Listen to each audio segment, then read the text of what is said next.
Hello everyone, welcome to Dexter Cam. आज हम लोग बात करने जा रहे हैं निश्चय बैच के इलेक्ट्रोकेमिस्ट्री के लेक्चर 2 के बारे में। लेक्चर 1 हम लोग कर चुके हैं, वहाँ पे हम लोगों ने टाइप्स ऑफ इलेक्ट्रोड्स देख लिए थे और ई नॉट सेल निकालना सीख लिया था। आज हम लोग ई नॉट सेल के वेरिएंस के बारे में बात करेंगे, नस्ट इक्वेशन के बारे में बात करेंगे और हम बात करेंगे अलग अलग टाइप के मतलब जो सवाल हैं उन पे कैसे नस्ट इक्वेशन पे बनते हैं उसके बारे में डिस्कशन करेंगे।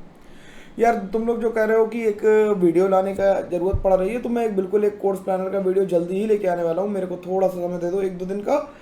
जल्दी से कोर्स प्लानर का एक वीडियो भी आएगा तुम्हारे लिए, जो बिल्कुल तुम्हें गाइड करेगा कि कैसे कैसे प्रिपरेशन को आगे ले जाना है, ठीक है।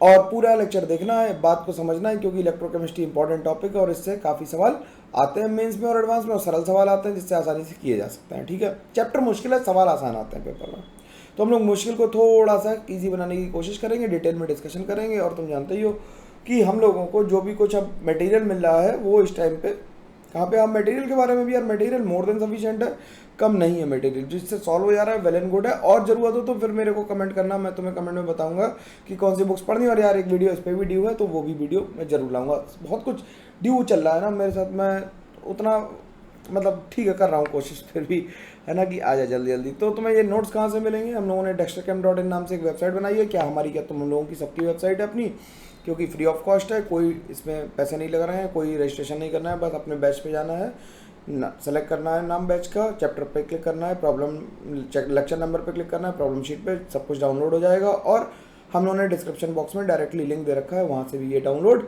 हो जाएगा, ठीक है। चलो भाई, अब आगे हम लोग बात को बढ़ाते हैं, डिस्कशन को अपने आगे ले चलते हैं और हम बात करते हैं कि ई नॉट सेल, जो ई नॉट सेल है वो E naught cell intensive property होता है। क्या होता है? इंटेंसिव प्रॉपर्टी होता है और एडिटिव नहीं होता है। ई नॉट सेल को हम ऐड या सब्ट्रैक्ट नहीं कर सकते, ये कई लोग गलती करते हैं और करते चले आ रहे हैं सदियों से। अननोइंगली या नोइंगली वो सवाल सही हो रहे हैं तो कोई दिक्कत नहीं है, जिस दिन सवाल गलत होना शुरू होंगे तो अब दिक्कत होगी। मैं दोनों ही करवाऊंगा सवाल, तो मैं सही भी करवाऊंगा और उससे गलत भी करवाऊंगा, ठीक है। ई नॉट सेल कैसी है? इंटेंसिव प्रॉपर्टी है। Intensive property means those properties which do not depend upon the mass. किस पे डिपेंड नहीं करती? मास पे डिपेंड नहीं करती।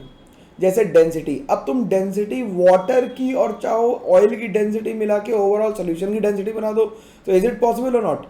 Not possible. ऐसा हो ही नहीं सकता कि हम ऑयल और वाटर को मिला के ओवरऑल सोल्यूशन की डेंसिटी बता पाएं, क्योंकि densities are non additive properties. कि वाटर की डेंसिटी 1 थी, ऑयल की डेंसिटी 1.2 थी, तो ओवरऑल डेंसिटी 2.2 हो गई, ऐसा नहीं होता। इमिसिबल चीज़ है, डेंसिटी को हम लोग एड नहीं कर सकते, ठीक है। तो डेल्टा जी नॉट जो है, डेल्टा जी नॉट क्या था? Minus N F E naught था भाई, याद आ रहा? डेल्टा जी नॉट किसके बराबर लिखा था हम लोगों ने? लास्ट क्लास रिवाइज करके बैठे हम लोग, तो इसे करने में दिक्कत नहीं आएगी। ये यार मैं एक्सपेक्ट कर रहा हूँ कि जो मैं पढ़ा रहा हूँ उसके नोट्स तुम बना रहे हो, क्लास को प्रॉपर अटेंड कर रहे हो और लोगों तक पहुँचा भी रहे हो, है ना। धीरे धीरे बढ़नी चाहिए गाड़ी अपनी आगे, है ना। धीरे धीरे बढ़े, मेरे को बहुत जल्दी नहीं है। इस कोर्स के एंड तक हम लोग जहाँ तक पहुँचेंगे फिर एनालाइज करेंगे कि मैंने कितनी मेहनत की और उसका रिवॉर्ड मेरे को रीच के फॉर्म में कितना मिला, ठीक है। वो कोई दिक्कत नहीं है, सब चलता है, ठीक है। तो delta ji not is an extensive property. तो एक्सटेंसिव प्रॉपर्टी क्या होती हैं? एडिटिव इन नेचर होती हैं। और एक्सटेंसिव होती कौन सी हैं? जो मास पे डिपेंड करती हैं। जैसे अगर हम वॉल्यूम ले लें, वॉल्यूम कैसी है? Additive property. एक का वॉल्यूम दूसरे का वॉल्यूम दोनों जोड़ दो तो नेट वॉल्यूम निकल आएगा। सिंपल बात है ना भाई, कि वॉल्यूम कैसी है? वॉल्यूम एडिटिव है, लेकिन डेंसिटी नॉन एडिटिव है। यानी एक ब्लॉक ले लिया 5 किलो का, दूसरा ब्लॉक ले लिया 2 किलो का, तो नेट वेट कितना आ गया? 7 kg आ गया। तो ये एडिटिव प्रॉपर्टी है, ठीक। अब ये बहुत इंपॉर्टेंट बात है जो मैंने लिखी है यहाँ पे, इसे इंपॉर्टेंट मार्क कर लेते हैं। ये इंपॉर्टेंट बात है, कह रहा है कि E naught of a cell depends upon the makeup of the cell, whereas delta G depends only upon the net work done by the cell, not on the makeup of the cell। कि delta E not किस पे depend कर रहा है? Makeup पे depend कर रहा है, जबकि डेल्टा जी नॉट जो है वो मेकअप पे डिपेंड नहीं करता है। किस पे डिपेंड करता है? Net work done by the cell, ठीक है। मेकअप पे डिपेंड नहीं कर रहा कि सेल कैसे प्रिपेयर हुआ, इस बात पे डिपेंडेंट नहीं है, ठीक। अब हम इस बात को अगर हम अच्छे से एनालाइज करना चाहें तो हम इसे कैसे एनालाइज करेंगे? तो हमने उसके लिए क्या किया, एक एग्जाम्पल ले लिया, एक सिंपल एग्जाम्पल बनाते हैं और एग्जाम्पल से बात करते हैं, ठीक है। तो एक क्वेश्चन लिख लेते हैं, एक क्वेश्चन लिख लेते हैं सिंपल। क्वेश्चन गिवन है कि Fe2 plus plus 2 electrons gives Fe। ये बात कितने लोगों को पता थी कि ई नॉट एडिटिव नहीं होती है, और हम लोग तब भी ऐड कर रहे थे, लेफ्ट माइनस राइट या राइट माइनस लेफ्ट कर रहे थे, कैथोड माइनस एनोड क्यों कर रहे थे उसका रीज़न मैं अब देने वाला हूँ तुम्हें। तो इसके लिए ई नॉट Fe2 प्लस से Fe की वैल्यू जो है वो -0.44 वोल्ट है गिवन है में, ठीक। दूसरी एक इक्वेशन है Fe3 प्लस से 3 इलेक्ट्रॉन मिले और Fe बन गया, इसके लिए ई नॉट की वैल्यू Fe3 प्लस 2 Fe की वैल्यू जो गिवन है वो हमें गिवन है -0.036 वोल्ट। तुम्हें याद रखने की जरूरत नहीं, गिवन है, ये सब डेटा गिवन है, मान लो सवाल है तुम्हारे पास। अब Fe3 प्लस इलेक्ट्रॉन की वैल्यू जो है वो Fe2 प्लस बन रहा है, और इसके लिए ये सारे हमें कैसे दे रखे हैं, ये हमें सब रिडक्शन पोटेंशियल्स दे रखे हैं। क्या दे रखे हैं? रिडक्शन पोटेंशियल्स दे रखे हैं। क्या दे रखे हैं हमें? रिडक्शन पोटेंशियल्स दे रखे हैं। क्वेश्चन आया, calculate the EMF and delta G for the reaction। कौन सी रिएक्शन को निकालना है? Fe plus 2 Fe3 plus gives. समझना वाली बात को भाई, समझना ज़्यादा ज़रूरी है यार। देखो क्वेश्चन तो मैं देख के लिखूंगा ना, क्वेश्चन तो याद इतना ज़रूरी नहीं मेरे लिए याद करना, मैं तो खुलेआम कहता हूँ, उसमें कोई शर्म की बात भी नहीं यार। मैं रट लूँ क्या सब कुछ? सवाल भी थोड़ी तुम याद करोगे, सोल्यूशन हम लोग सही से करेंगे भाई, सोल्यूशन जरूरी चीज़ है, ठीक है। क्वेश्चन कोई पेश करके ला, मैंने लिख दिया देख के, ठीक है।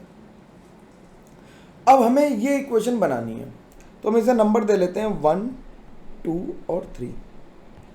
ध्यान से देखना भाई, हमें लगा कि हमें ये इक्वेशन बनानी है तो Fe3 प्लस हमें राइट में चाहिए और Fe2 प्लस लेफ्ट, मतलब Fe3 प्लस लेफ्ट में चाहिए और Fe2 प्लस राइट में चाहिए, यानी थर्ड इक्वेशन को तो वैसे ही रखें, ठीक। और Fe हमें लेफ्ट में चाहिए तो हम पहली इक्वेशन से ला सकते थे और सेकंड इक्वेशन से ला सकते थे, लेकिन हम सेकंड यूज करेंगे क्योंकि हम Fe3 प्लस से Fe2 प्लस बनाना चाहते हैं, वो तो ठीक है, साथ में हम Fe3 प्लस को एक नेगलीफाई भी करना चाहते हैं। तो हम क्या करें, ध्यान से देखना कि अगर हम 3 में 3 का मल्टीप्लाई कर दें या 2 में 3 का मल्टीप्लाई कर दो, ऐसा कर दो, 2 में 3 का मल्टीप्लाई कर देते हैं। चलो एक केस अलग बना लेते हैं इस बारी, कई केस बन सकते हैं, तो हम पहले एक केस ले रहे, क्या लिया था हम लोगों ने कि Fe3 प्लस में और Fe2 प्लस, मतलब ऊपर सेकंड और थर्ड से बनानी है। तो सेकंड और थर्ड से कैसे बनाएंगे हम कि 3 इंटू 3, 3 में 3 का मल्टीप्लाई कर दिया और माइनस कर दिया 1, माइनस कर दिया 2, सॉरी माइनस कर दिया क्या 2 को माइनस कर दिया। तो इक्वेशन क्या बनी भाई, जरा देखना जरा, 3 का 3 में मल्टीप्लाई किया और -2 किया, तो इक्वेशन बन गई 3Fe3 plus 3 electrons gives 3Fe2 plus, और इधर से माइनस हुई है इक्वेशन, तो ये बन गया Fe3 सॉरी माइनस किया तो केवल Fe gives Fe3 plus 3 electrons. अब इन दोनों को ऐड कर दो जरा, बहुत आराम से देखना, केवल 2 ही केस करेंगे, ज़्यादा नहीं करेंगे, तसल्ली से बात समझ में आ जाएगी एक बार में, जीवन भर की समस्या खत्म है। तो जरा देखना इसे क्या हुआ, ये Fe से Fe कैंसिल, इलेक्ट्रॉन से इलेक्ट्रॉन कैंसिल हो गए, ये बना 3Fe3 प्लस Fe गिव्स, ये 3 की जगह 2 हो जाएगा क्योंकि एक Fe3 इधर भी है तो 2 हो गया, और ये बन गया 3Fe2 प्लस, ठीक। अब हमें इसका आंसर निकालना, तो ये देखो इसमें क्या हो रहा है, इसमें रिडक्शन हो रहा है और इसमें ऑक्सीडेशन हो रहा है। इसमें क्या हो रहा है, ऑक्सीडेशन हो रहा है। तो रिडक्शन हाफ सेल और ऑक्सीडेशन हाफ सेल तय हो गए, तो यानी कि ये हमारा कैथोड हो गया और ये हमारा हो गया एनोड, ठीक। अब हमने दोनों इक्वेशंस में ईएमएफ को ऐड कर दिया था, ठीक। तो जरा देखना भाई, तो इसके लिए ई नॉट जो सेल था, ई नॉट था Fe3 प्लस 2 Fe2 प्लस, उसकी वैल्यू कितनी थी, यहाँ पे लिख देता हूँ कितनी थी यार, जगह कम पड़ रही है, 0.771 वोल्ट थी, ऊपर देख लेता है, ठीक। और इसके लिए ई नॉट Fe2 प्लस से Fe3 प्लस से Fe की जो वैल्यू थी वो 0. माइनस में 0.0 सॉरी क्या लिख रहा हूँ, माइनस में 0.036 वोल्ट थी।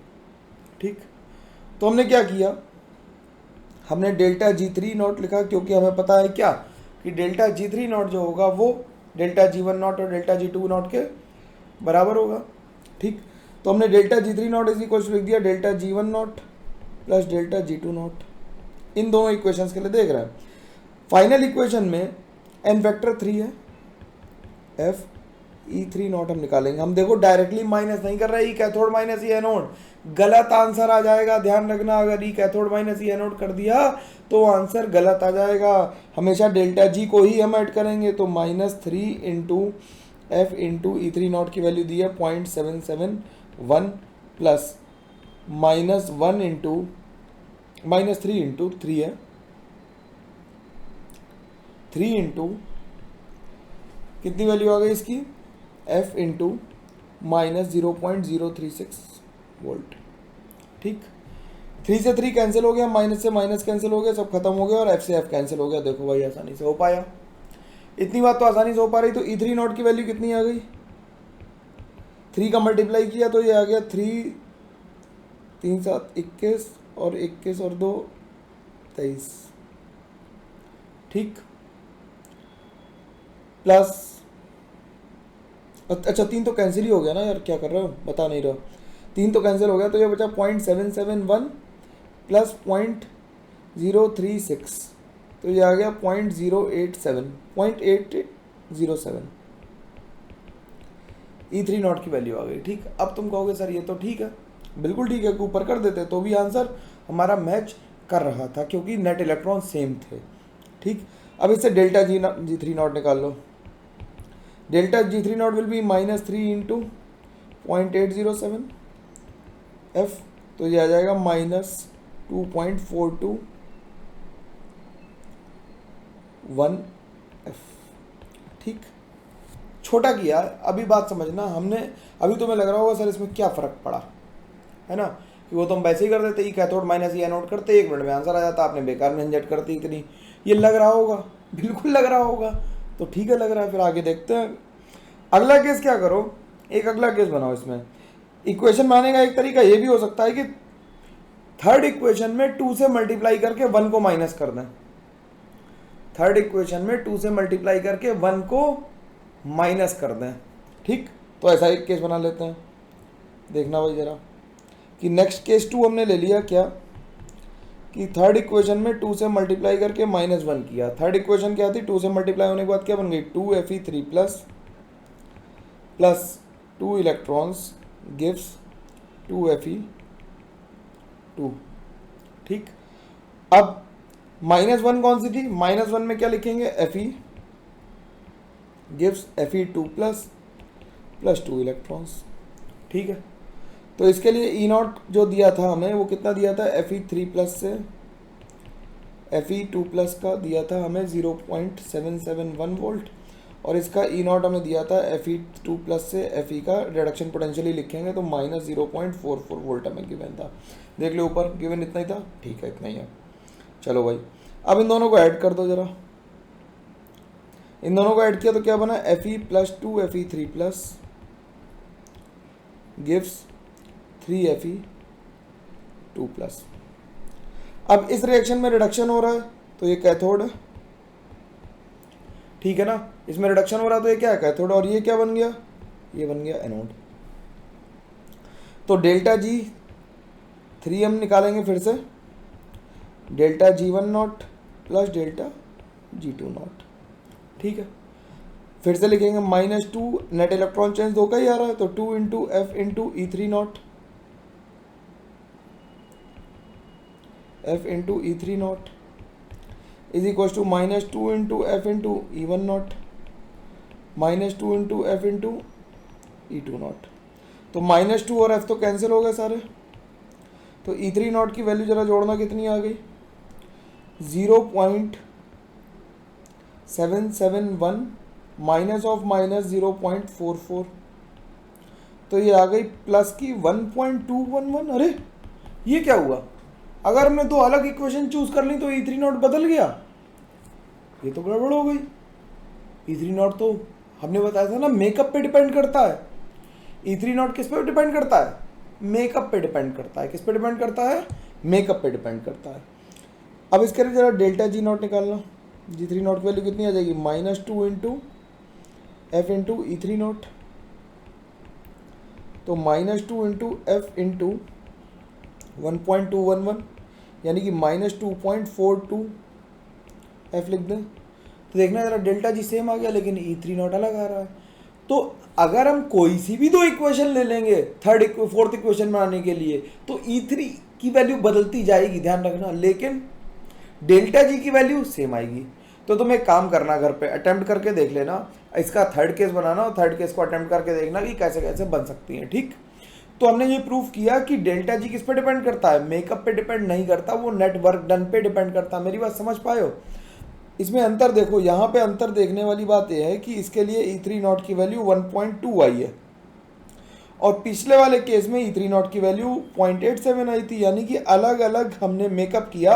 मेकअप का मतलब लिपस्टिक पाउडर नहीं लगाना उसके, यार, है ना, कि वो डिओड्रेंट लगाएगा। मेकअप का मतलब है कि कौन सी दो रिएक्शंस को मिला के हमने सेल बनाया, that is called makeup of the cell. तो मेकअप ऑफ द सेल पे डिपेंड कर रहा है क्या? E3 की वैल्यू अलग अलग आ रही है, लेकिन डेल्टा जी हमेशा सेम आ रहा है, जो कि मेकअप पे डिपेंडेंट नहीं कर रहा है, वो नेटवर्क डन पे डिपेंड करता है। ठीक, अब जैसे हमें ये सवाल लगाना है, ठीक, अगर हमें ये सवाल लगाना है तो इस सवाल के लिए हम क्या करें भाई? मेहनत करना शुरू करें। Simple.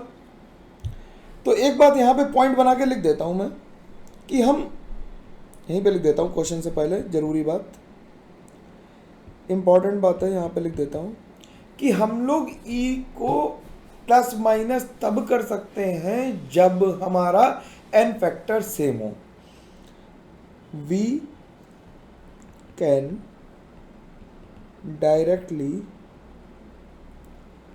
add or subtract E naught if and only if the n factors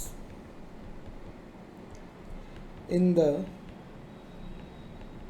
reactions are same।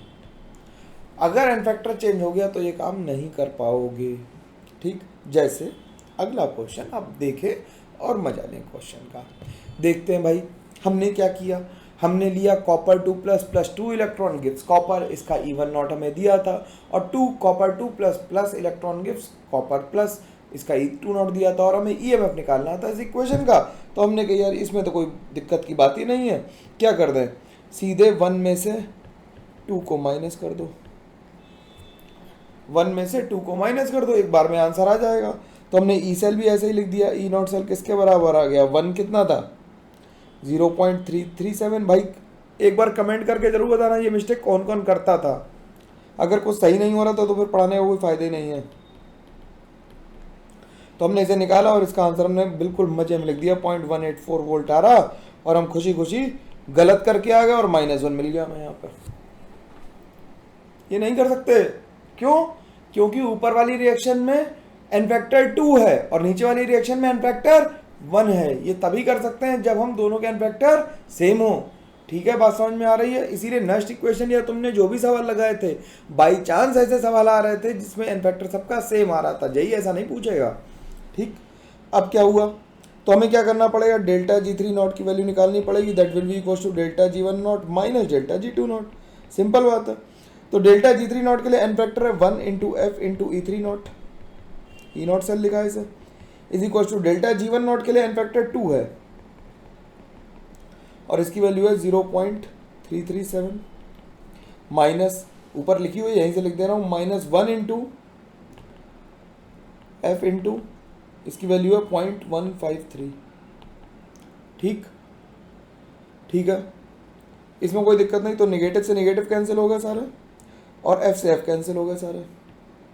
तो ई नॉट सेल की वैल्यू कितनी आ गई? 2 इंटू 0.337 प्लस 0.153, तो ये आ गया 7 दूनी 14 और 2 3 6 और 1 7। इन दोनों को ऐड कर दो, कितना आ गया? सॉरी माइनस होगा ना, एक माइनस साइन इधर अंदर भी लगा हुआ है। इन दोनों को माइनस कर दो आंसर आ जाएगा कितना आया 1 2 5। तो आंसर ये सही आया। कमेंट करके ज़रूर बताना कि ये बात तुम्हें पता थी या नहीं पता थी। अगर पता थी तो बहुत अच्छी बात है, नहीं पता थी तो कोई बात नहीं, मैं बता रहा हूँ। ठीक है, क्लियर हो गई बात इतनी यहाँ तक? ठीक है, इलेक्ट्रोकेमिस्ट्री का इसके बाद एक बड़ा लेक्चर आएगा जिसमें बहुत सारी बातें होंगी। ठीक है ना। अब बात आती है लैटिमर डायग्राम्स की। लैटिमर डायग्राम वही हैं जो मैं अभी तक बात कर रहा हूँ, उन्हीं को जस्टिफाई करने के लिए लैटिमर डायग्राम्स यूज होता है। एनसीईआरटी में या आईटी इसका नाम नहीं लेता है, लेकिन किसी दिन कॉम्प्रिहेंशन में लैटिमर डायग्राम लिख देगा और तुम परेशान रहोगे। तो उस परेशानी से बचने के लिए मैंने क्या किया कि मैंने खुद ही लिख दिया लैटिमर डायग्राम होते हैं। इसके लिए एक क्वेश्चन है, इस क्वेश्चन को देखते हैं कैसे करेंगे क्वेश्चन को। ठीक, क्वेश्चन कैसे करेंगे, क्या कह रहा है, if E1 naught is the standard electrode potential for Fe Fe2 plus and E2 naught is the for Fe2 plus Fe3 plus then E3 naught for Fe2 Fe3 plus derive a relation between E1 E2 and E3 naught। देखो भाई, तो हम इसे लिख लें पहले कि Fe gives Fe2 plus plus क्या करें 2 इलेक्ट्रॉन्स, तो इसके लिए क्या आ गया E1 नॉट। ये फर्स्ट इक्वेशन हो गई। दूसरी इक्वेशन क्या है कि Fe2 plus two Fe3 plus gives plus electron, ये आ गया E2 नॉट। और थर्ड इक्वेशन है Fe gives Fe3 plus 3 electron, ये आ गया E3 नॉट। इसके लिए डेल्टा G1 नॉट की वैल्यू आ गई -2 इंटू, मेरी बात समझ में आती आ रही है? हाँ बोलना भाई, एक बार कमेंट करके बताना ज़रूर। -2 into F into E1 not. Delta G2 not की वैल्यू हो गई -1 into F into E2 not. और डेल्टा G3 नॉट की वैल्यू आ गई किसके बराबर, -3 into F into E3 not. तो हमने पता है कि अगर हमें थर्ड इक्वेशन बनाता है तो delta G3 naught will be equal to delta G1 naught plus delta G2 naught होगा। देखो थर्ड वाली इक्वेशन बन जा रही है। तो -3 into F into E3 not की वैल्यू किसके बराबर आ गई, -2 into F into E1 not के बराबर आ गई, plus -1 into F into E2 not के बराबर आ गई। माइनस माइनस सब जगह से कैंसिल हो गए, तो ये आ गया F से F कैंसिल हो गया। तो E3 नॉट की वैल्यू किसके बराबर आ गई, 2E1 not plus E2 not divided by 3। ये इक्वेशन निकल आई आसानी से, हमने बिल्कुल तसल्ली से किया। और देखो हमेशा मैं डेल्टा G को ही प्लस माइनस कर रहा हूँ, अपने मन से कुछ भी नहीं कर रहा हूँ। ये कर ही नहीं सकते अपने मन से, है ना। हम लोग नोइंगली या अननोइंगली गलत करते रहते हैं और उसे इग्नोर कर देते हैं। दिक्कत इस बात की है, गलत करना गलत बात नहीं है, लेकिन उसे इग्नोर करके उसी पे स्टिक रहना गलत बात है। हम जुगाड़ के चक्कर में कॉन्सेप्ट को भूल जाते हैं और फिर सवाल आता है तो तंग होते हैं। इस क्वेश्चन को होमवर्क के लिए मैंने पहले से लिख के रखा है, ये होमवर्क के लिए लगा के रखना है। ठीक, इसमें कोई प्रॉब्लम नहीं होनी चाहिए किसी को। अगले क्वेश्चन पे चलते हैं। अब बात करते हैं नेक्स्ट इक्वेशन की। नेक्स्ट इक्वेशन क्या है, नेक्स्ट इक्वेशन बेसिकली ईएमएफ और equilibrium constant of a cell reaction के बीच में रिलेशन एस्टेब्लिश करने को नेक्स्ट इक्वेशन कहते हैं। नेक्स्ट ने क्या किया कि रिलेशनशिप एस्टेब्लिश किया ईएमएफ यानी इलेक्ट्रोमोटिव फोर्स और इक्विलिब्रियम कांस्टेंट के इक्विलिब्रियम के बीच में। तो कैसे किया, इक्विलिब्रियम कांस्टेंट हम केवल के इक्विलिब्रियम पे लिख सकते हैं, इक्विलिब्रियम कांस्टेंट हम केवल के इक्विलिब्रियम पे लिख सकते हैं। लेकिन नेक्स्ट इक्वेशन मतलब Q तो हम कभी भी लिख सकते हैं, Q is called reaction quotient. भाई 11th वालों और 12th पास वालों केमिकल इक्विलिब्रियम थोड़ा बहुत याद आना चाहिए, आयनिक इक्विलिब्रियम थोड़ा तो याद आना चाहिए, है ना, इस कंसेप्ट को समझने के लिए। और ये मैं उम्मीद रखता हूँ कि केमिकल इक्विलिब्रियम तो कम से कम सबको ही आता है। तो delta G is equal to delta G naught plus RT/ln Q लिख दिया। Delta G is equal to क्या लिख दिया, delta G naught plus RT/ln Q। ठीक, इसमें कोई दिक्कत तो नहीं। अब इसे क्या लिखा, -NFE लिख दिया। इसे क्या लिखा, -NFE is equal to -NFE naught plus RT/ln Q। NF से डिवाइड कर दिया तो E cell is equal to आ गया E naught cell minus RT/NF/ln Q। अगर हम टेम्परेचर की वैल्यू ले लें, कितनी, टेम्परेचर की वैल्यू 298 केल्विन ले लें, F की वैल्यू 96500 ले लें, 1 फैराडे चार्ज, और R की वैल्यू 8.314 ले लें, इन सबको सॉल्व कर दें तो इससे जो n को छोड़ के बाकी सबको सॉल्व कर दें तो ई सेल की वैल्यू जो आ जाती है वो E naught cell minus 0.0591 upon n log Q आ जाती है। ठीक, और ln को लॉग में भी कन्वर्ट कर दिया, यानी 2.303 से मल्टीप्लाई भी कर दिया। Q हमारा क्या था, Q हमारा रिएक्शन कोशेंट था। तो रिएक्शन कोएफिशिएंट कैसे लिखते हैं किसी भी रिएक्शन के लिए, A times A plus B times B gives C times C plus D times D। ठीक, तो Q की वैल्यू क्या हो जाएगी, C की पावर C D की पावर D अपॉन A की पावर A इंटू B की पावर B। तो PC की पावर C P D की पावर D अपॉन PA की पावर A PB की पावर B लिख सकते हैं। एट इक्विलिब्रियम क्या होगा, अगर ये मतलब जो हमने ये लिखा है ये क्या है, in terms of partial pressure, इसे लिख देता है, ये क्या है, in terms of partial pressure है और ये इन टर्म्स ऑफ कॉन्सेंट्रेशन है। तो at equilibrium Q becomes equals to K, तो इसे हम इक्विलिब्रियम कांस्टेंट कहते हैं, और डेल्टा G क्या हो जाता है, 0। तो डेल्टा G नॉट की वैल्यू बचेगी RT ln Q के बराबर। डेल्टा G की वैल्यू किसकी बचेगी, RT ln K के बराबर। तो E नॉट सेल किसके बराबर हो जाएगा, minus 0.0591 upon n log of K। ठीक, अगर हम डेनियल सेल के लिए ये बात लिखना चाहें तो डेनियल सेल के लिए कैसे लिखेंगे, डेनियल सेल के लिए कैसे लिखेंगे, डेनियल सेल के लिए लिखेंगे Zn, डेनियल सेल हमें पता है Zn 2+ से बना और कॉपर 2+ कॉपर के साथ बना, तो कैथोड पे क्या था, कॉपर 2+ प्लस 2 इलेक्ट्रॉन कॉपर बन गए, और एनोड पे क्या हुआ, Zn 2+ कन्वर्ट हो गया Zn 2+ एक्वस प्लस 2 इलेक्ट्रॉन में। तो ओवरऑल इक्वेशन जो आ गई, जिससे हमने Q जब फाइंड आउट किया तो आ गया Q आया Zn 2+ aqueous upon Zn 2+ copper 2+ aqueous. ठीक है, तो सॉलिड को हम कंसंट्रेशन लिखते नहीं, उसका तो कॉन्सेंट्रेशन 1 मान लेते हैं। तो Zn 2+ कहाँ था, एनोड पे, और कॉपर 2+ कहाँ था, कैथोड पे। तो एनोड अपॉन कैथोड रख दिया, तो AC याद रखना, A ऊपर C नीचे, AC लिख देना, ऐसे लिख दो AC, एनोड अपॉन कैथोड। ठीक, तो ई सेल की वैल्यू आ गई, E naught cell minus 0.0591 upon 2 log of Zn 2+ aqueous upon copper 2+ aqueous, या फिर हम इसे ई नॉट सेल को लिख सकते हैं ई cathode minus E anode minus 0.0591 upon 2 log of Zn 2+ upon copper 2+। In general अगर हम बात करें तो इन जनरल लिख देंगे कि E cell is equal to E naught of cathode minus E naught of anode minus 0.0591 upon n log of concentration of anode electrode upon concentration of cathode electrode. ठीक, अब बात आती है एप्लीकेशन ऑफ नेक्स्ट इक्वेशन की। देखो यार, किसी ने कमेंट किया था कि सर इलेक्ट्रोकेमिस्ट्री हमारे यहाँ 20-20 लेक्चर पढ़ाई। देखो ऑब्वियसली जब मैं ऑफलाइन पढ़ाऊंगा इलेक्ट्रोकेमिस्ट्री तो it will take 10 to 12 classes easily. ठीक है, 10-12 क्लास लग जाती हैं, क्योंकि हम उसमें सवाल साथ साथ करा रहे हैं और हम लिख भी रहे हैं बोर्ड पे या ऑनलाइन क्लास में, तो साथ साथ लिखेंगे। जब साथ साथ लिखेंगे तो लिखने का टाइम भी तो कंज्यूम होगा, तो वो भी ऐड ऑन होगा। यहाँ पे मैं लिख नहीं रहा हूँ ना, नोट्स लिखे हुए हैं, अगर मैं लिखूंगा तो इट विल टेक मेरा एक लेक्चर अगर मैं मान लो 1 घंटे का करा रहा हूँ तो उसे तुम 3 घंटे का मानो। ठीक है, ऑफलाइन क्लास के 3 घंटे के बराबर है वो लेक्चर, मतलब 3 लेक्चर के बराबर है वो एक लेक्चर। ठीक, तो जैसे लिक्विड सॉल्यूशन 2 में कर लिया, ऑफलाइन के 2 में तो हो ही नहीं सकता, 4 लगती हैं क्लास, 4 या 5। ठीक है, तो टाइम ड्यूरेशन अगर 1 घंटे का लेक्चर है तो ऑफलाइन क्लास की 6 घंटे के बराबर है वो, 3 क्लास के बराबर है वो। ठीक है, ठीक, अब एप्लीकेशन ऑफ नेक्स्ट इक्वेशन पे चलते हैं। एप्लीकेशन ऑफ नेक्स्ट इक्वेशन क्या करेंगे, EMF of an electrode half cell का अगर हमें इलेक्ट्रोड मतलब ईएमएफ निकालना हो तो Mn aqueous plus n electrons gives M solid, तो Q की वैल्यू 1/m+ आ जाएगी। तो E cell is equal to क्या आ जाएगा, E naught of Mn plus two Mn 0.0591 upon n log of 1/mn+। अगर हमें कैलकुलेशन ऑफ पीएच करनी हो, जो कि बहुत इंपॉर्टेंट बात है, पीएच के सवाल आजकल खूब आ रहे हैं, तो हमें कैलकुलेशन ऑफ पीएच अगर करनी हो तो हम H+ को क्या लिखेंगे, H+ will take an electron to form H2, तो P of H2 gives is equal to, हमने मान लिया पार्शियल प्रेशर ऑफ हाइड्रोजन कितना आ गया 1 atm, तो ई सेल की value E naught cell reduction potential लिखेंगे H+ to H2 0.0591 upon 1 log of partial pressure of hydrogen upon partial pressure of concentration of H+, तो 0 minus 0.0591 upon 1 log of 1 upon H+ आ जाएगा। तो E cell की value आ जाएगी 0.0591 minus of log H+, तो इसे हम क्या लिख देंगे, माइनस ऑफ लॉग H+ को क्या लिख सकते हैं, पीएच लिख सकते हैं। तो ई सेल की value minus 0.0591 upon 1 into pH हो जाएगी।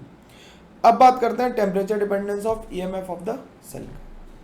Temperature dependence of EMF of the cell, ये आईआईटी ने बिल्कुल नोट से लिखा हुआ सवाल पूछा था, जेईई ने एडवांस में 2018 में पूछा या कभी ऐसे ही पूछा, एडवांस में आया था कि सीधे फॉर्मूला ही पूछ लिया था उन्होंने।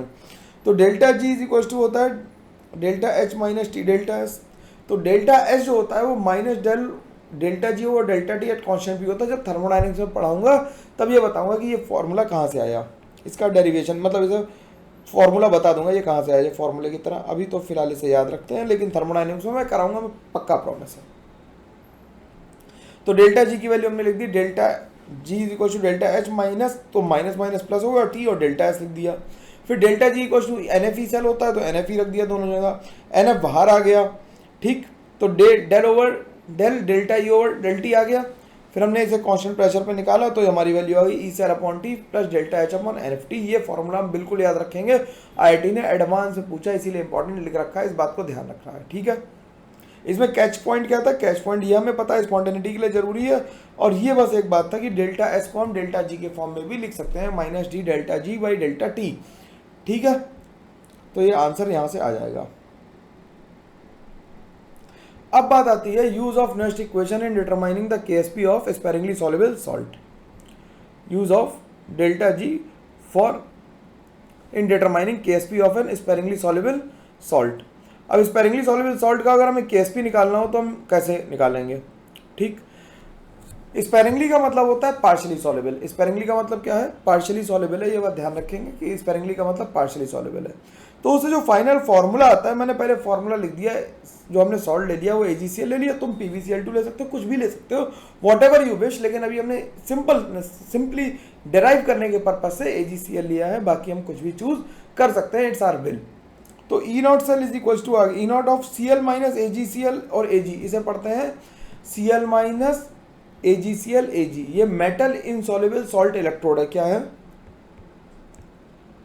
मेटल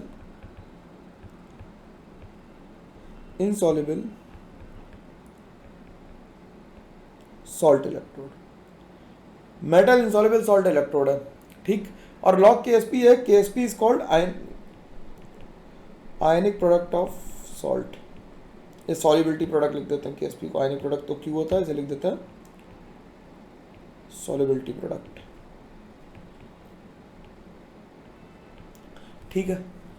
अब हमें जो वैल्यू पता है वो इसकी पता है, हमें इसकी वैल्यू निकालनी है, इसकी दो में से कोई एक चीज़ गिवन होगी और इसके सवाल हम लोग ला के देखेंगे फिर, ठीक।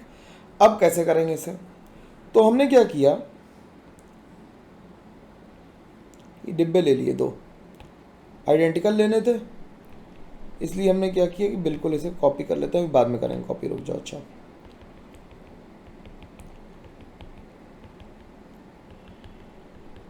इसमें एक रॉड भी लटका ली, अभी थोड़ा सा धैर्य रखो, अब इसे कॉपी कर लेंगे जिससे यहाँ पे पेस्ट कर पाऊँ मैं जल्दी से, ठीक। इसमें मैंने क्या किया, इसमें मैंने सिल्वर की रॉड ली और सोल्यूशन में ले लिया AgNO3 एक्वस, AgNO3 एक्वस ले लिया, ठीक। यहाँ पे भी हमने Ag की सॉल्ट रॉड ली और इसमें जो सोल्यूशन लिया वो AgCl एक्वस लिया। AgCl जो है वो स्पेरिंगली सॉल्युबल है, कैसा है, स्पेरिंगली सॉल्युबल है, ठीक। और ये सॉल्युबल है, सॉल्युबल मतलब बढ़िया सॉल्युबल है, ठीक। हमें निकालना था स्पेरिंगली सॉल्युबल सॉल्ट के साथ EMF और KSP। तो हमने क्या किया, इस इलेक्ट्रोड पे ऊपर से NaCl डाल दिया। तो हमने ये एक्सपेरिमेंट दो पार्ट में करा, कैसे कैसे किया कि एक बार हम मार्केट से सीधे ही AgCl ले आए और EMF मेजर कर लिया, और दूसरा तरीका था कि हमने वहाँ पे इलेक्ट्रोड डेवलप किया। तो ये केस 1 ले लेते हैं और ये केस ले लेते हैं 2, और दोनों से EMF या नेट वर्क डन सेम आना चाहिए, क्यों, क्योंकि नंबर ऑफ इलेक्ट्रॉन तो सेम है तो वर्क डन सेम होगा, मेकअप पे डिपेंडेंट नहीं होगा। इस लाइन का हम लोग इसमें यूज करेंगे। कैसे करेंगे, हमने क्या किया कि यहाँ पे हमने लिखा कि हमने NaCl इसमें AgNO3 में डालने से क्या होगा, ध्यान से देखना भाई जरा, AgCl बन जाएगा और NaNO3 बनेगा। तो यहाँ पे हम AgCl बना रहे हैं, जबकि यहाँ पे हम AgCl मार्केट से खरीद के लाए थे और इसमें सीधे इलेक्ट्रॉन पास कर दिया था, तो Ag सॉलिड बन गया था, Ag प्लस एक्वस बन गया था, सॉरी Ag सॉलिड बन गया था, डिपॉजिट हो गया था, और Cl माइनस एक्वस बन गया था, ठीक। बात समझ में आ रही, ऐसे उठा के इधर रख लेता हूँ पूरे को, ठीक है, बात समझ में आनी चाहिए।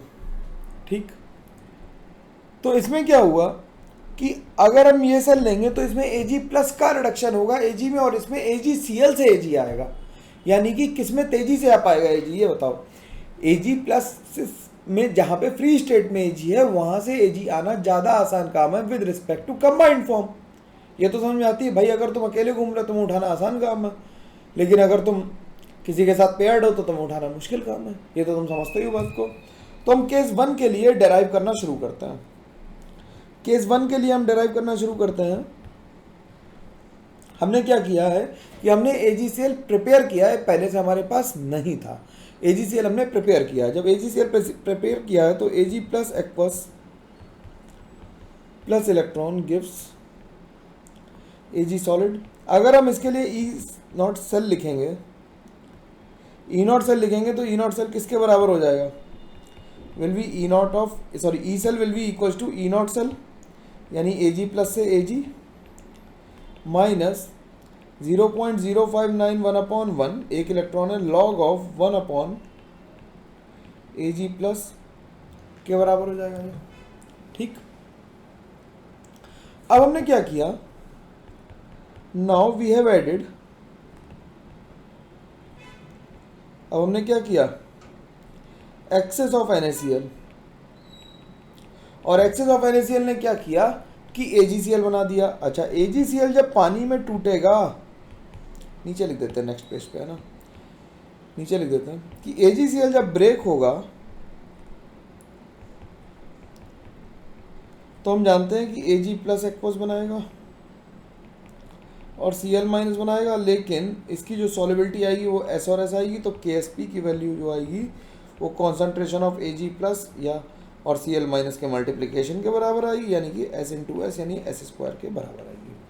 ठीक, तो हमने अपनी इक्वेशन उठा ली, E0 cell is equal to हो जाएगा E सेल लिखना, E0 नहीं, E0 of Ag plus to Ag। मेरी बात भाई समझ में आनी चाहिए पूरी, है ना। लूप में ला के देखना, ये डेरिवेशन को 2-3 बार देखोगे तब जाके सेटिंग बैठेगी दिमाग की। 0.0591 अपॉन 1 लॉग ऑफ, अब हमने क्या किया, इसमें Cl माइनस का मल्टीप्लाई कर लिया और Cl माइनस का डिवाइड कर दिया। पॉजिटिव नंबर से लॉग के अंदर मल्टीप्लाई या डिवाइड करने से कोई हार्म नहीं होता है, तो इसे हम लिख सकते हैं E0 cell E0 of Ag to Ag plus minus 0.0591 upon 1 log of Cl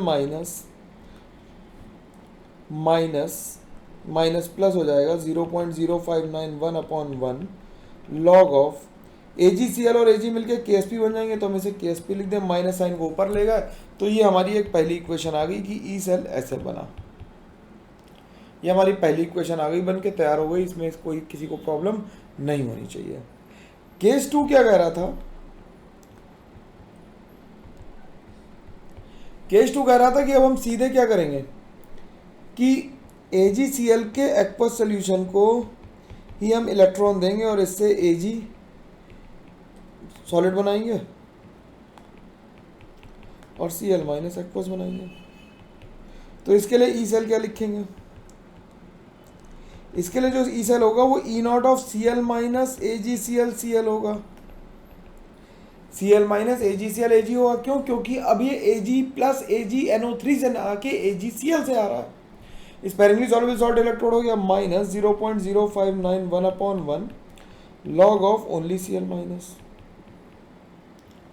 इतनी बात क्लियर हो गई, ये इक्वेशन नंबर 2 हो गई। अब क्योंकि नंबर ऑफ इलेक्ट्रॉन सेम है तो डेल्टा जी भी दोनों के सेम होने चाहिए, और डेल्टा जी भी सेम होंगे तो ई भी सेम होगा, क्योंकि नंबर ऑफ इलेक्ट्रॉन एक है, एनएफ से एनएफ कट जाएगा, इसलिए मैं लिख सकता हूँ कि 1 विल बी इक्वल टू 2। अच्छा, 1 विल बी इक्वल टू 2, तो 1 को हमने क्या लिखा था, 1 को लिखा था E0 of Ag plus to Ag minus 0.0591 upon 1 log of Cl minus plus 0.0591 upon 1 log of Ksp will be equal to E0 of Cl minus AgCl Ag minus 0.0591 upon 1 log of Cl minus। ठीक, तो देखो जरा ध्यान से, इससे ये cancel हो गया, कैंसिल हुआ। तो ई नॉट सेल की वैल्यू किसके, E naught of C L minus A G C L, A G की वैल्यू जो आ गई वो देखना कितनी आ गई, E naught of A G plus two A G plus 0.0591 upon 1 log of K S P के बराबर आ गई। और हमें यही प्रूफ करना था और हमने प्रूफ कर दिया। तो मुर्गियां सिद्ध हुई, यानी हेंस प्रूव्ड। बात सही है बिल्कुल, इसमें कोई दिक्कत नहीं आनी चाहिए किसी को भी। ठीक है, ये तो इजी गोइंग बात थी। यहाँ तक बात क्लियरिटी से समझ में आएगी तभी मज़ा आएगा पढ़ने में आ गया। ठीक है, चलो भाई, अब हम लोग एक पेज छोड़ा था, मेरे को लगा था ज़्यादा कैलकुलेशन होगी तो एक पेज छोड़ दिया था। अब आगे बढ़ते हैं, क्वेश्चन देखते हैं। इसके क्वेश्चन करने में बहुत मज़ा आएगा, तो क्वेश्चन देखते हैं क्या कह रहा है क्वेश्चन। गिवन AgAgi का मतलब metal insoluble salt electrode, AgI भी इनसॉल्युबल होता है इन 0.05 मोलर KI। ये एडवांस लेवल के सवाल हैं। मेंस का बहुत छोटा पोर्शन आएगा, लेकिन एडवांस में तो ये भर भर के पूछा जा सकता है सवाल ऐसा। ठीक है, कि given AgI solid 0.05 molar KI, फिर हमने सॉल्ट ब्रिज लगाया और 0.05 molar AgNO3 Ag, the value of E cell is 0.788 volt, calculate the KSP of AgI। ठीक, तो हम क्या करें, या तो हम डायरेक्ट फॉर्मूला यूज कर लें या फिर हम अपनी बुद्धि लगाएं। तो मैं डायरेक्ट फॉर्मूला यूज करने से बचता हूं और अपनी बुद्धि का इस्तेमाल करता हूं। ये मेरा तरीका है काम करने का, क्योंकि फॉर्मूला गलत हो सकता है लेकिन मेथड कभी गलत नहीं होता अगर हमें बेसिक्स से पता है तो। ठीक, तो हमने ये मान लिया कि ये हमारा क्या है, इसमें ऑक्सीडेशन हो रहा है तो ये एनोड है, और इसमें रिडक्शन हो रहा है तो ये कैथोड है। ठीक, अब जरा AgI को लिखना जरा कि AgI कैसे टूटा होगा। AgI सॉलिड जब ब्रेक हुआ होगा तो इसने Ag प्लस एक्वस बनाया होगा और I माइनस एक्वस बनाया होगा। तो इसके लिए जो KSP की वैल्यू होगी वो Ag plus concentration into I minus concentration के बराबर होगी। ठीक, अब ये Ag कौन सा है, ये एनोड पे है तो इसे A लिख देते हैं। ठीक, I माइनस जो हमारे पास आ रहा है वो 0.5 KI से आ रहा है, क्योंकि KI जो है वो तो कंप्लीटली डिसोसिएट हो जाएगा, स्ट्रॉन्ग इलेक्ट्रोलाइट है, तो I माइनस का जो कॉन्सेंट्रेशन है वो 0.505 मोलर ही आएगा। I माइनस कॉन्सेंट्रेशन 0.505 मोलर आ गया। तो अगर हम इससे KSP की वैल्यू हमें फाइंड आउट करनी है तो Ag प्लस की कॉन्सेंट्रेशन एट एनोड हमें निकालनी पड़ेगी और I माइनस की वैल्यू हमें 0.05 पता है। ठीक, अब हमारा टास्क सारा है कि Ag प्लस एट एनोड निकालना है। अच्छा, Ag प्लस कैथोड क्यों नहीं निकालना है, कैथोड में ये सॉल्ट है जो ये कैसा है, ये कंप्लीटली सॉल्युबल है। ये कैसा है, कंप्लीटली सॉल्युबल है। अगर ये कंप्लीटली सॉल्युबल सॉल्ट है, अगर ये कंप्लीटली सॉल्युबल सॉल्ट है तो कैथोड पे जो Ag प्लस का कॉन्सेंट्रेशन आएगा वो 0.05 मोलर ही आ जाएगा। ठीक, अब हमें नेक्स्ट इक्वेशन पता है कि ई सेल जो होता है वो E naught cell minus 0.0591 upon 1, N factor 1 है क्योंकि Ag प्लस में जा रहा है, log of anode upon cathode होगा तो Ag plus upon anode upon Ag plus of cathode. इतनी बात क्लियर हो पा रही है? तसल्ली से देखो, बहुत आराम से, बिल्कुल कोई जल्दी नहीं है, तसल्ली से सवाल को देख लो। सीखना जरूरी है, सीखो सवाल को। मैं फॉर्मूला लगाने से बच रहा हूं, मैं डायरेक्टली फॉर्मूला लगा सकता था, मैंने नहीं लगाया। ठीक, तो ई सेल की वैल्यू जो हम लिखेंगे तो ई सेल की वैल्यू जो आ जाएगी E naught of cathode minus E naught of anode minus 0.0591 upon 1 log of Ag plus at anode हमें निकालना हमारा टास्क है और कैथोड का हमें पता है 0.05 है। ठीक, इतनी बात तो क्लियर है। ठीक, अब ये तो कॉन्सेंट्रेशन सेल की तरह बिहेव करा। कॉन्सेंट्रेशन मतलब कि अगर हम इसे लिखें तो ई नॉट ऑफ कैथोड को लिख देंगे Ag प्लस 2Ag और इसे भी लिख देंगे क्या, E naught of Ag plus 2Ag, क्योंकि अब हम फॉर्मूला नहीं लगाना चाह रहे हैं इसलिए 0.0591 upon 1 log of Ag plus at anode upon 0.05। इसकी वैल्यू हमें दे रखी है 0.788, ऊपर देखो क्वेश्चन में ये दे रखी है। तो हमें अननोन क्या है, ये तो दोनों कैंसिल ही हो गए। तो 0.788 will be equals to minus 0.0591 into log of Ag plus at anode plus 0.0591 upon 1 log of 0.05। ठीक, इसे जब सॉल्व करोगे तो यहाँ से Ag प्लस एट एनोड की वैल्यू निकल आएगी। भाई अब यही अननोन बचा, इसे कैलकुलेशन में डायरेक्ट आंसर लिख सकता हूँ, इतनी मेरे को परमिशन है कि नहीं है। अरे ये डमी क्वेश्चन है तो इसमें कैलकुलेशन थोड़ी हो सकती है, आईटी वाले कैलकुलेशन की वैल्यू दे देते हैं। तो ये आ जाएगा 2.2 इंटू 10⁻⁻⁻15। ठीक, तो अब हमें निकालना था KSP। तो KSP की वैल्यू किसके बराबर हो जाएगी, Ag plus at anode into I minus. Ag plus anode हो गया 2.2 इंटू 10⁻⁻15 और I माइनस हो गया 0.05।